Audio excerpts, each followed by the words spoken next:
السلام عليكم ورحمة الله وبركاته walaalahey Soomaaliyeed meel alaaliyo meesha aad joogtaanba aad iyo aad ayaan idin salaamayaa salaan qaali ah ayaan aad iyo aad idinku salaamayaa meel alaaliyo meesha aad ku nooshihiinba marka xiga walaalahey maanta hadii Ilaahay subxaanahu wa ta'aala uu ka raali noqdo waxaan wadaagaynaa coronaviruska iyo talaalada coronaviruska iyo sida ay mataqaanaa in dadku u kala hormarayaan waxa kale oo aan wadaagaynaa hadii Ilaahay subxaanahu wa ta'aala uu ka raali noqdo coronaviruska talaalkiisa ma side effect buu leeyahay maxaan ka expect gareynayaa marka aan coronavirus talaalkiisa aan qaato ayadana mataqaanaa arintaasna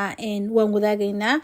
Allahumma salli ala Muhammad walaalahay aan jeclahay meel walba oo aad joogtaanba marka hore Ilaahay subxaanahu wa ta'aala waxa idin weydiinayaa naftayda iyo idinkaba inuu Ilaahay naga wada badbaadiyo coronavirus iyo wax alaali iyo wixii xun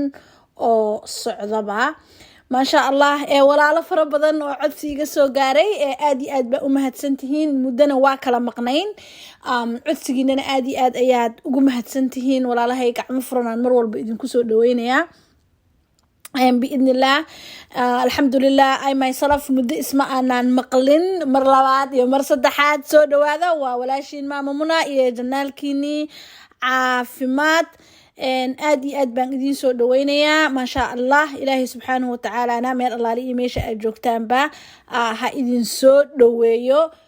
marka hore Ilaahay subhanahu wa ta'ala hadana waxaan weydiisanayaa Ilaahay bariyadiisa ma dhamaato walaalahay reer Soomaaliya umadayda Soomaaliyeed meel Allah li meesha aad Soomaaliya ka joogtaanba inuu Ilaahay subhanahu wa ta'ala uu coronavirus uu idinka badbaadiyo wadankeenana Ilaahay subhanahu wa ta'ala uu oga dhigo mid yasran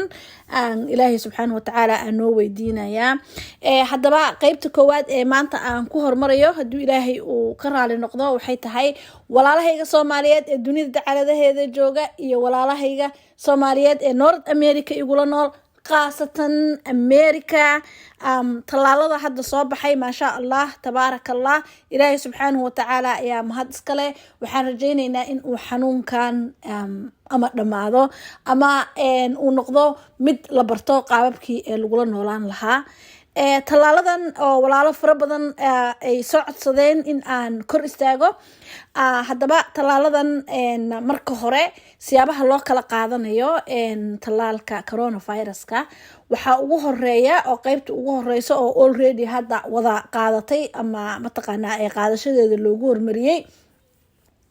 healthcare personnel ayaa mataqaanaa ugu hormartay oo ah dadka caafimaadka ka shaqeeya ha ahaadaan dhaqaatiir ha ahaadaan nursing ha ahaadaan dadka nursing aid ka loo yaqaana ka shaqeeya maxaa la yiraahdaa meelaha lagu xanaaneeyo dadka waaweyn lagu xanaaneeyo ha ahaadaan iyo nurseska meelaha kala duwan ka shaqeeya inta dadka caafimaadka u shaqeeya ama department of health u shaqeeyo ama mataqaanaa dadka u shaqeeya wax alaali iyo wixii caafimaad ku taxluuqa ayaa mataqaanaa marka hore qaatay ama qaadanayaba marka xiga waxa ayagana mataqaanaa hand to hand ay u socotaa waxa ayagana qaadanaya dadka ku nool long term care ka facility-ga loo yaqaano facility-yada loo yaqaano long term care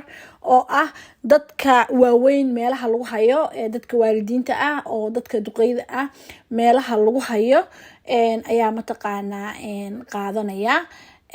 marka saddexaad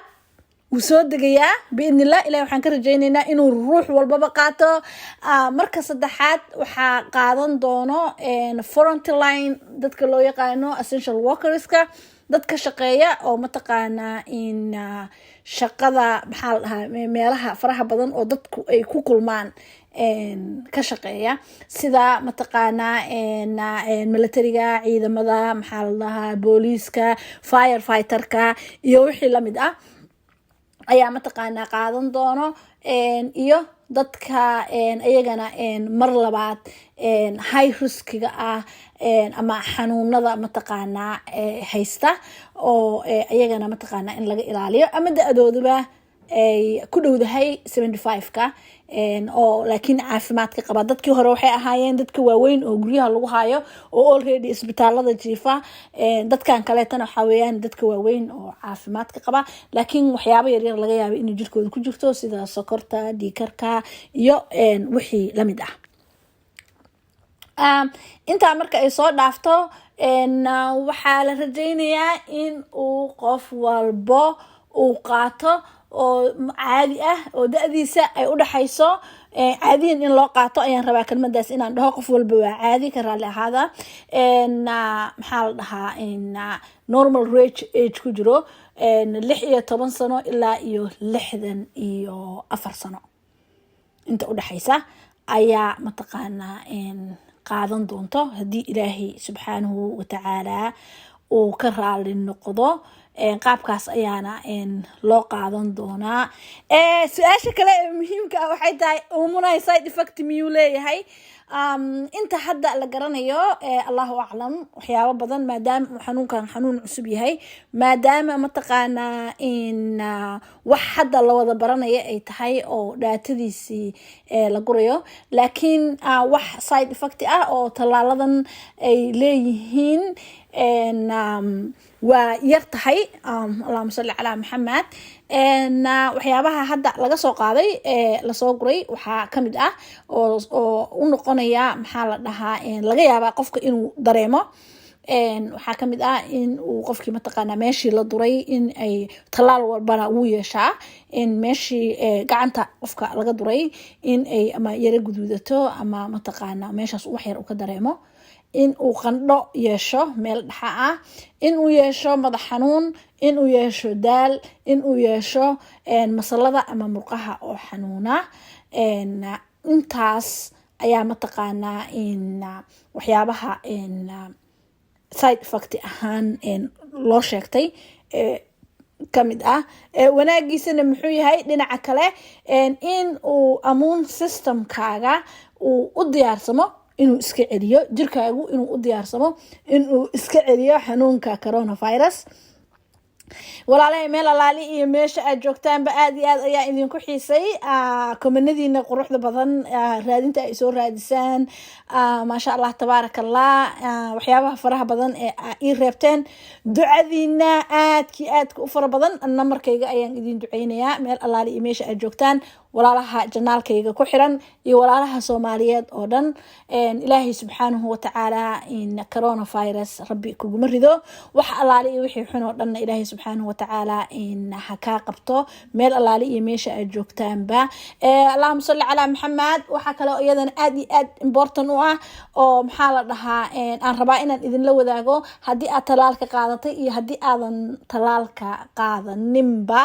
mar walbo adiga caruurta meel alaali iyo meesha aad joogtaanba, walaalaha Soomaaliyeed gacmihiina dhaqa. mar walbo dhaqanayba noo tahay anaga haddii aan Soomaali nahay, ama weysada ama maasha allah tabaaraka allah, inuu qofka mataqaanaa mar walba uu gacmihiisa u dhaqo. gacmahaaga ina aad iyo aad u dhaqdid, ka ilaali gacmahaaga sanka, afka iyo dhagaha marka aad meelaha aad joogto. mar walbo xiro face maska, aad iyo aad ayuu u fiican yahay xataa haddii aad talaalka qaadatay iyo haddii aadan talaal qaadaninba. mar walba inaa face maskaaga qabtid, face maska oo ah waji xirka hadda caanu noqday in aa mar walba mataqaanaa xiratid. u jirso walaalkaaga Soomaaliyeed si aa u badbaadiso adigana mataqaanaa uga badbaado 6 feet inaa u jirsato qofka si uu asagana mataqaanaa uusan xanuunka usoo gaarin. recommendationkan hadda aan idinla wadaagayo wax cusub maaha, muddo sanaday soo socotay, laakiin weli isticmaalkeeda aad iyo aad ayuu mataqaanaa ab u yahay. mar walba mataqaanaa waa inaa isticmaashaa. yareeya meelaha dadka faraha badan ay iskugu tagayaan, in aadan mataqaanaa mar aadan dad fara badan aadan dhexgelin. isku day biidni illaahi baari. dhammaantiin waxaan idin leeyahay ilaahay subxaanahu watacaala ha idin badbaadiyo, allah idinka badbaadiyo biidni illah. mar labaad iyo mar saddexaad baa soo dhawaada, waxaan ku kulmi doonaa barnaamijyadeena caafimaad iyo farxad ku noolaada biidni illaahi baari. assalaamu calaykum waraxmatullaahi wabarakaatu.